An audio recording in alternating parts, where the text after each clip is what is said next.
selamat pagi, siang, sore, dan malam bagi teman-teman semuanya yang sedang menyaksikan podcast Telecommunication, Reach Information and Action dari BEM PPNS episode 2. Kali ini bersama aku, Nabila Wahyu Istiqomah dari jurusan Manajemen Bisnis Angkatan tahun 2020.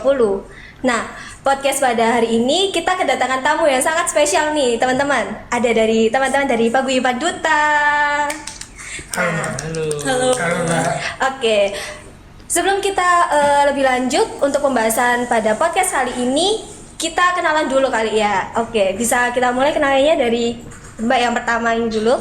Oke, perkenalkan saya Agi Siva Antasya Rahma, saya perwakilan dari Paguyuban Duta PPNS 2021. Oke, baik, saya Rian Mandala Putra, juga dari perwakilan Paguyuban Duta PPNS 2021.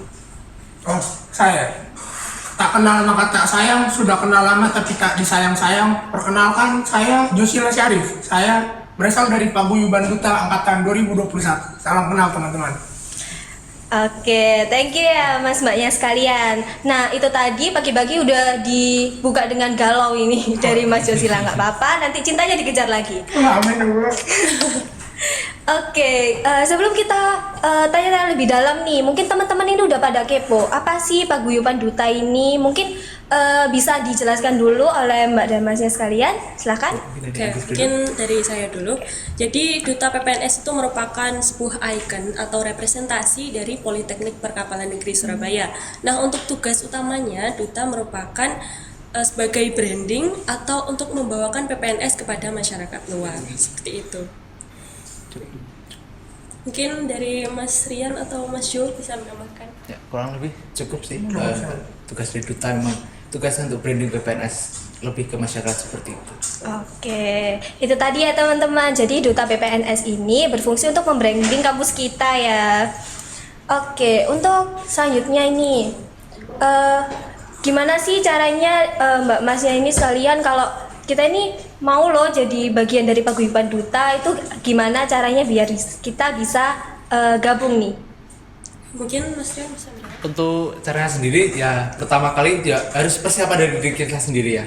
Bagaimana cara kita untuk mengetahui kampus kita terlebih dahulu agar nantinya ketika sudah menjadi duta kita bisa tahu bagaimana apa yang ingin kita jual nih dari kampus kita ke masyarakat luas seperti itu. Mungkin dari Jo ada tambahan? Ya, buat jadi duta sendiri sih pastinya nanti ada open recruitment ya, Mbak Nabila. Jadinya bener kata Mas Rian, kita harus mempersiapkan diri kita, apalagi beratnya di angkatan saya dan angkatan Mas Rian ini generasi online. Jadi bingung mau nge-branding kampus tuh kayak gimana. Kita nggak tahu kampus kita itu di mana ya kan.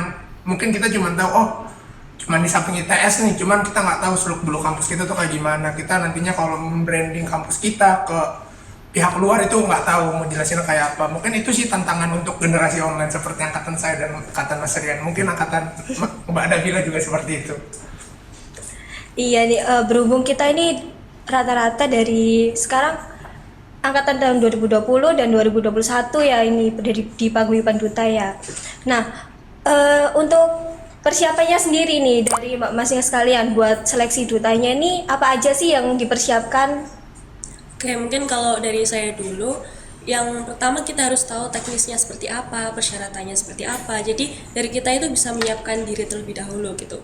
Kemudian kita juga bisa mencari informasi tentang kedutaan maupun tentang PPNS sendiri. Mungkin bisa dari kakak tingkat ataupun mencari referensi dari internet. Nah, kemudian kalau tips dari saya sendiri, mungkin ketika mengikuti seleksi itu kita harus benar-benar tahu nih output apa sih yang sebenarnya dibutuhkan oleh dewan juri gitu. Dan untuk rencananya kita itu jangan hanya mempunyai satu rencana aja, kita harus punya rencana cadangan. Jadi ketika satu rencana itu mungkin kurang maksimal, kita bisa mengambil rencana yang lain. Mungkin dari saya seperti itu sih.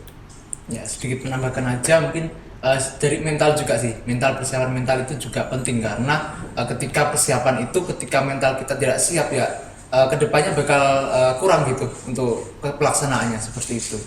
Dan jangan lupa doa orang tua. Ya, Itu betul. paling penting. Itu paling penting ya kalau ada orang tua mah. Oke, ini berhubung dari teman-teman duta ini kemarin kan dipilih melalui acara Mercusuar ya. Nah, gimana sih kesan pesannya, apa ada cerita-cerita nggak pas mercusuar itu yang seru? Apa ada yang cinlok kah atau ada yang ada apa gitu? Silakan. Mungkin dari Agis dulu bisa Oke. feel-nya bagaimana? Iya. Feel-nya tuh kemarin karena pertama kali datang ke kampus ya, karena acara mercusuar, tentunya kayak excited banget gitu loh, soalnya baru pertama kali ke kampus, terus bisa keliling-keliling PPNS, kemudian dari teman-temannya juga sangatlah suportif, jadi saya tuh waktu seleksi tuh nggak kerasa seperti seleksi gitu, jadi kayak emang berjuang bareng, bercanda-bercanda, jadi semuanya emang fun sih.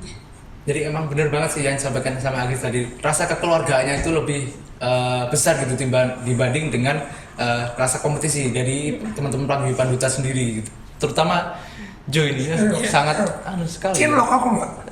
Cinlok. Gimana nih, bisa diceritain nggak cinloknya Oh, ini? panjang. Cuman intinya sepertinya gagal. Wow. Sayang sekali ya, Mbak, ya. Sayang. Gak apa-apa, besok coba lagi, Iya, oke? nggak apa-apa. Coba. Jangan patah semangat Jo ya. Oke, terus gimana nih rasanya udah keterima nih, wah aku udah jadi duta nih. Apa yang dirasakan oleh Mbak Masya sekalian? Tanggung jawab apa sih yang ngerasa jadi beban gitu? Kalau dari aku sendiri sih pertama keterima itu ya seneng juga ya, karena apa yang jadi tujuan ke depan itu bisa tercapai gitu. Karena kan juga nanti punya tanggung jawab ya untuk membranding kampus. Nah itu juga harus dilaksanakan secara maksimal gitu. Jadi jangan ketika kita semangat melaksanakan kegiatan itu ketika seleksi saja. Jadi pasca seleksi itu yang penting gitu. Kalau menurut saya seperti itu. Dari Antis mungkin ada teman? Kalau dari saya tentunya senang itu pasti ada, cuma itu ada 50-50 antara takut dan senang gitu. Sorry. Jadi takutnya itu karena saya maba gitu kan. Jadi saya takut tidak bisa membranding PPNS dengan lebih baik gitu. Cuma karena sudah diberi tanggung jawab dan amanah, tentunya kita harus bisa memaksimalkan amanah tersebut. Mungkin dari Josil. Bener banget sih kata teman saya nih, duta-duta ini dari paguyuban duta, bener banget. Tapi yang membuat kami dan teman-teman duta sekalian itu yakin ya, mungkin dari teman saya Agis bilang 50-50, 50% bahagia, 50% takut. Tapi rasa takut itu diminimalisir sama lingkungan sekitar. Jadi kalau misalkan kita males-malesan kuliahnya, kan kita juga masih kuliah kan, pas UAS males-malesan, terus berpakaian yang kurang rapi, itu lingkungan sekitar atau temanku ya, dia tuh selalu mengingatkan, namanya Mas Ahmad Gofan Ghazali, shout out to Ahmad Gofan Ghazali. Katanya dia tuh bilang sama saya, kamu tuh duta, walaupun kamu nggak menang tapi kamu tetap duta. Kamu harus berpenampilan menarik. Toh kamu juga udah jadi contoh buat aku, jadi begitu. I love you Gofan. Bisa disapa dulu ini temannya. Hai Gofan, jangan lupa nasi boran yang asli Lamongan.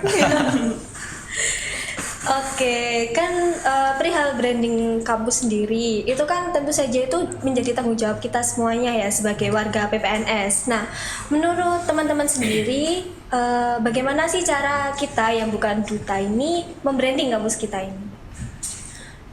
Sebagai mahasiswa PPNS itu dalam membranding PPNS itu bisa dilakukan dengan mengikuti lomba-lomba yang ada di luar. Jadi ketika kita menang itu secara tidak langsung nama kita dan juga nama kampus akan dikenal oleh masyarakat. Kemudian karena ini era digital, jadi lebih mudah itu membranding PPNS melalui sosial media seperti Instagram, dari mungkin bisa membuat channel YouTube ataupun dari TikTok. Mungkin dari saya seperti itu. Ya, kalau dari saya sendiri sih lebih ke mahasiswanya ya.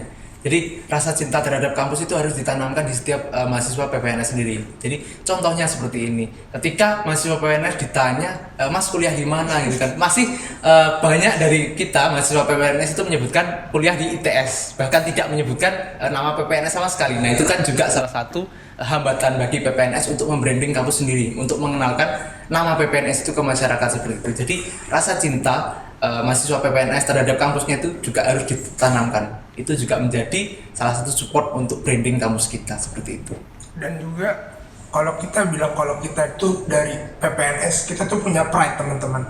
PPNS itu politeknik pertama negeri di Indonesia yang menaungi ilmu perkapalan dan teknologi penunjangnya. Jadi teman-teman tuh bisa ngejelasin ke yang lain tuh, punya rasa kebanggaan sendiri lah. Kan cuma ada satu di Indonesia, nggak ada yang lain. Gitu. Intinya menanamkan cinta ya di diri kita sendiri terhadap kampus. Nah, ini menurut Mbak dan Masnya ini, anak PPNS ini bisa nggak sih bersaing dengan politeknik, dengan kampus-kampus lain yang ada di luar? Gimana? Oh, saya yang jawab. Oh iya. Ini teman-teman saya tegang semua ini kenapa? Kalau masalah bersaingnya, sebenarnya balik lagi ke pribadi masing-masing. Apakah kita mau berkembang atau tidak? Kan kehidupan itu kita masing-masing pribadi yang menjalani ya. Tapi kalau dilihat dari kampusnya, dari PPNS sendiri, tentunya kita bisa bersaing. Karena PPNS itu kampus yang sudah mengerucutkan sesuatu. Jadinya kita sudah mempunyai di bidang hal-hal khusus. Jadinya kita nggak usah insecure gitu. Waduh, dia anak mesin nih. Oh iya, kan aku anak permesinan kapal, jadi punya spesialisasi tersendiri gitu loh Mbak. Jadi kita nggak bisa insecure sama misalkan anak. Boleh sebut nama kan? Boleh deh, boleh. Oh, boleh. Buat kamu boleh Oke. semuanya. Info sponsor masuk. Jadi gitu sih Mbak, ada rasa kebanggaan lah. Jadinya bisa bersaing di dunia pekerjaan maupun masyarakat. Mungkin dari Mas Rian yang ganteng. Oke, dari saya sendiri sih sangat mampu untuk bersaing di dunia luas. Karena di PPNS sendiri juga menerapkan sistem link and match dengan industri, yang pastinya apa yang menjadi kebutuhan industri itu diterapkan di PPNS. Generasi yang lulus dari PPNS itu pastinya sudah disiapkan untuk siap bersaing di industri-industri yang ada di luar sana, seperti itu. Oke, pokoknya kita harus pede ya Iya. terhadap diri kita, terhadap kampus kita. Oke, ini kan masalah branding, masalah memperkenalkan itu kan intinya adalah berkomunikasi nih. Bagi Mas Duta sendiri kan, wah pasti terkenal bisa nih public speakingnya bagus. Kalau nggak mungkin lah ya, nggak mungkin kan ya jadi duta. Nah, ini sebagai teman-teman duta ini ada tips and trick nggak buat teman-teman yang agak kesulitan nih dalam berkomunikasi atau public speaking gitu mungkin. Silahkan. Oke. Mungkin kalau tips berkomunikasi, mungkin yang pertama itu contoh kecilnya itu berkomunikasi dengan teman sesama gitu ya. Mungkin kira-kira kita harus tahu dulu dari kita itu apa sih hambatannya untuk kok aku kayak insecure gitu ya mau ngobrol sama temen, ataupun kok aku agak takut dicap aneh gitu kalau misalkan mau ngobrol. Nah, kita itu harus tahu kalau apa yang sebenarnya kita takuti itu belum tentu terjadi gitu. Jadi kita harus berani mengambil langkah awal dan harus berani mengkomunikasikan apa yang kita mau kepada teman-teman kita ataupun kepada orang lain. Mungkin dari saya seperti itu. Kalau sedikit tips dari saya sih lebih belajar learning by doing aja ya. Jadi ketika kita ingin bisa public speaking gitu ya harus kita mau mencoba gitu. Misalkan mau jadi MC, nah itu juga kita harus mencoba jadi MC. Di situ kita mungkin terdapat salah, dari kesalahan itu kita bisa belajar untuk kedepannya bisa upgrade lebih baik lagi kayak gitu. Ini dari Jo ada tips? Kalau dari saya untuk teman-teman yang masih ada hambatan untuk berkomunikasi, sering-sering curhat. Itu menimbulkan rasa ingin ngomong, berani buat ngobrol, berani buat melontarkan apa yang ada di pikiran kalian. Sering-sering curhat aja sama, misalkan kalau kalian ngekos sekamar berdua, itu bisa meningkatkan tingkat komunikasi kalian lah, bisa menjadi lebih baik. Itu aja sih kalau dari saya Mbak Nabila. Oke, keren banget ini tips and trick dari teman-teman duta ya. Jadi teman-teman itu nggak perlu nih, kita itu nggak pede dengan diri sendiri. Pokoknya kita learning by doing aja, bener banget ini kata Masnya tadi ya. Oke, saat kita belajar public speaking kan pastinya ada nih teman-teman yang ngerasa dia loh kenapa dia tuh terlihat angkuh, terlihat sombong karena kita terkesan banyak bicara gitu kan. Nah, ini gimana sih caranya buat membranding diri kita agar kita itu nggak terkesan sombong gitu loh saat kita berbicara di depan orang banyak. Oke, kalau menurut saya tentang branding itu merupakan kredibilitas dari diri kita sendiri yang akan dibawa ke orang lain gitu. Jadi kalau menurut saya masalah sombong atau enggak itu bukan dari kontrol kita gitu. Cuma kalau misalkan kita mau sharing-sharing ke orang, kita itu jangan hanya meluapkan apa sih kira-kira yang sudah kita dapat gitu. Kita juga bisa sharing-sharing tentang proses kita mendapatkan hal-hal tersebut gitu. Jadi tidak hanya kita menceritakan kepada orang lain, itu tidak hanya pencapaian-pencapaian kita. Jadi kita bisa sharing untuk dari kemarin itu saya tuh bisa mencapai ini karena prosesnya seperti ini. Jadi secara tidak langsung kita itu juga bisa memberikan value kepada orang lain dan orang lain bisa mendapatkan value dari kita gitu. Dari Jok, ada tambahan? Kalau dari saya sih, dari diri kitanya sendiri juga bisa ngejelasin gitu. Misalkan saya jadi duta gini. Terus lawan bicara kita mungkin punya pikiran, dia mah enak, ceritanya enak. Nah, nih diceritain nih nggak enaknya gimana. Jadi pahit manisnya itu, hitam putihnya di transparansinya ada. Jadinya orang bisa ngeliat, oh iya ya, di balik kesuksesan itu ada ada peperangan yang ditempuh terlebih dahulu. Seperti itu sih, Mbak. Kurang lebih bisa mempertanggungjawabkan apa yang disampaikan aja sih, seperti itu. Betul Penting banget itu.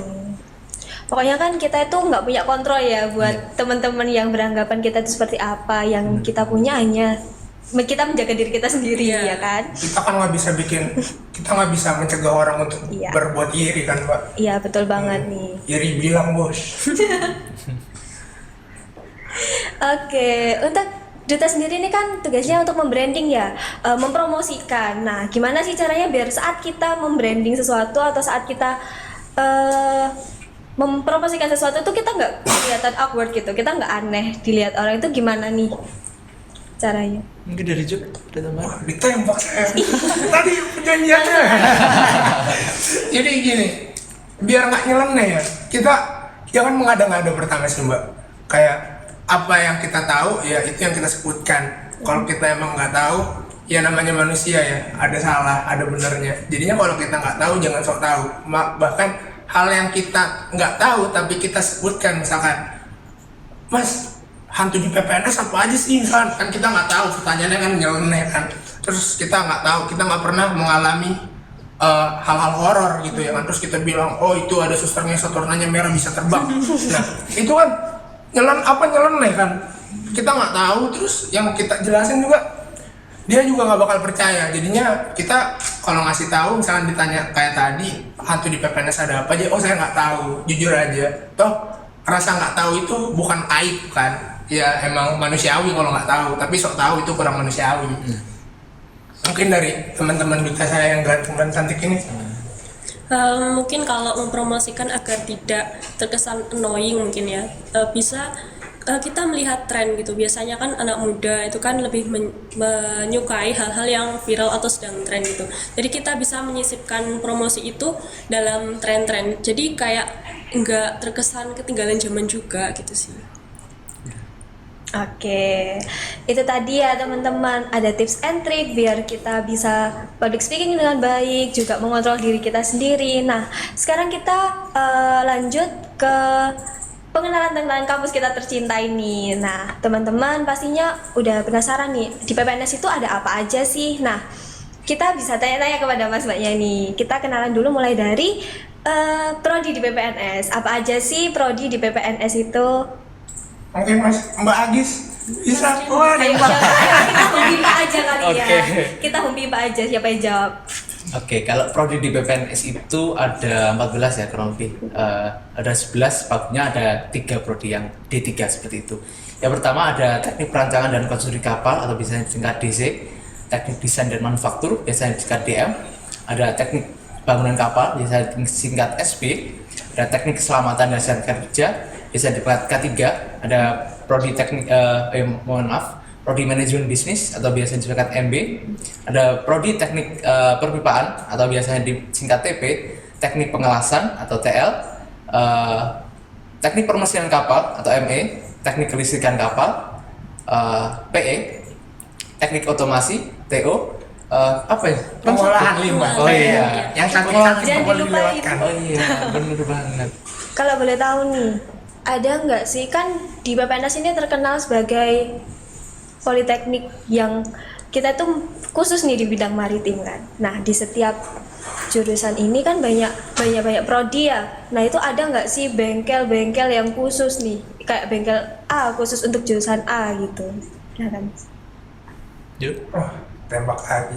Jadi gini, kalau lab itu ya, lab atau bengkel itu tidak menjurus kepada prodi, tapi menjurus kepada mata kuliah. Misalkan ada mata kuliah fisika terapan. Nah, mata kuliah fisika terapan ini tentunya didapat oleh beberapa prodi dan beberapa kelas. Jadinya bisa campur gitu. Kadang waktu itu saya Mbak itu campur sama anak pengolahan limbah, ya kan, yang namanya anak mesin yang ceweknya cuma 2 ketemu anak pengolahan limbah, matanya langsung seger gitu Mbak. Wih, cantik cuy. Ya kan, jadinya enggak tergantung sama prodi tapi tergantung sama mata kuliahnya. Gitu teman-teman. Siapa?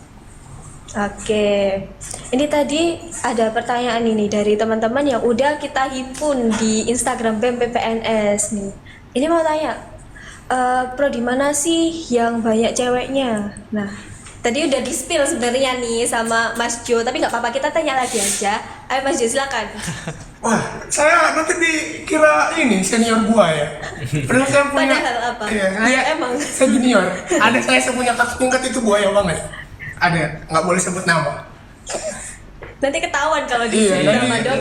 nggak boleh. Nanti pacaran marah. Prodi mana sih yang mayoritas banyak ceweknya?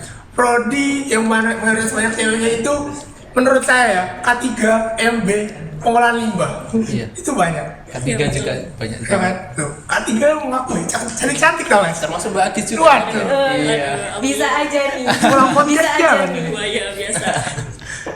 Oke, terus ada lagi nih di kampus kita ini kan sistemnya kayak ada bengkel, ada praktikum, terus ada mata kuliah teori. Nah, menurut Mbak dan Mas sendiri selama menjalani kuliah di PPNS ini ngerasa berat atau enggak? Kayak ini kuliah berat banget gitu, apa gimana nih rasanya? Nah, mungkin dari Mbak Adi Siva gantian saya yang nembak teman-teman.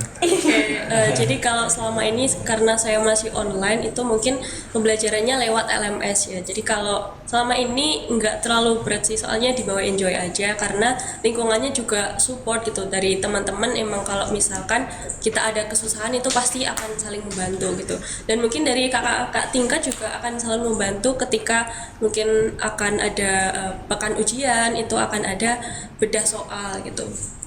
Tapi kalau praktek secara offline karena saya belum pernah, jadi saya belum bisa merasakan untuk masuk secara langsung di bengkelnya.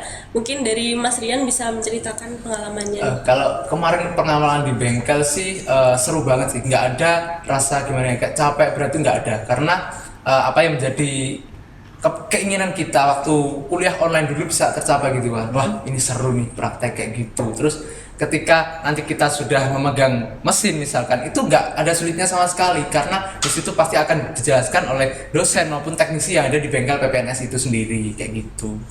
Mungkin dari Jok, Nah, kalau Mas Rian kan itu dari perspektif positif ya Mbak. Nah, kalau dari saya dari Negatif ya? perspektif negatif, kita harus transparansi. Harus seimbang. Yoi, harus yin and yang, hitam dan putih. Jadi untuk apakah PPNS prakteknya itu berat? Itu tergantung sebenarnya. Khususnya saya sebagai maba yang berasal dari SMA, pas praktek ya, saya nggak tahu mesin bubut itu nyalainnya kayak gimana, bener-bener buta sama sekali. Tapi teman-teman saya yang berasal dari SMK itu udah kayak apa ya?